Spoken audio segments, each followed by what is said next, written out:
შორეული ლაპლანდიიდან მივესალმები ჩემს ანუშკა ჩიქოვანს. ჩემო ძვირფასო, მინდა მოგილოცო შობა ახალი წელი.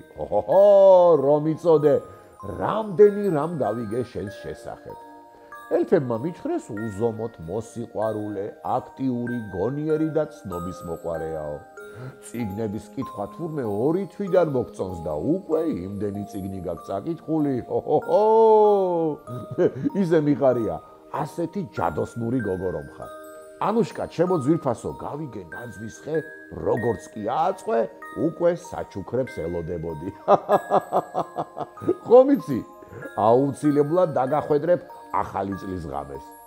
რა კარგია რომ ბაღში ასე კარგად იქცევი. უამრავი მეგობარიც გაიჩინე და მათთან ერთად ძალიან კარგადაც ერთობი. აუცილებლად მომიკითხე შენი ბაღის მეგობრები, ასევე შენი საყვარელი ბიძაშვილები სანი და კატო. შენი მშობლები როგორ არიან? გავიგე თურმე ძალიან მოგწონს, როცა გაწვალებენ მამა თორნიკე და ბაბუ. როგორ კარგად ერთობით ერთად?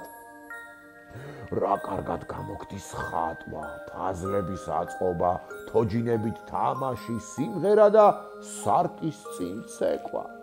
ისეთი მხიარული გოგო ხარ, ჩემო ანუშკა, თურმე ცურვად საოცრად გამოგდის და 4 ფეხა მეგობრებს ყოველთვის სული. ეფერები კატებს და ძაღლებს.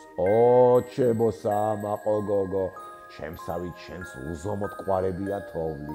შენი პატარა ძმა დათი როგორ ბრძანდება? ხომ იცი, როგორც უფროსმა და მასზე უნდა იზრუნო და მოუფრთხილდე. ის იცი რამდენ რამეს ისწავლის შენგან?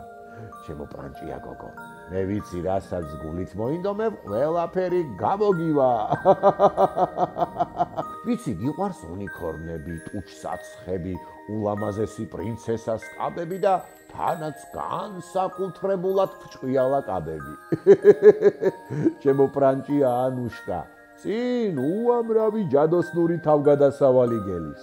გახსოვდეს მშობლები ყველაფერს იზამენ იმისთვის, რომ ბედნიერი ბავშვობა გქონდეს. იმედია, ძალიან გაგახარეს ჩემი საჩუქრებით ჩემმა ელფებმა. მთელი გულით გამოგიგზავნეთ საჩუქრები. ახლა კი დაგემშვიდობები და გახსოვდეს, ძალიან მიყვარხარ. შევხვდებით მომავალ წელს. მოიცა, შენ კიდევ აქ ხარ? ახლავე გაიქეცი და ნახე შენი საჩუქრები.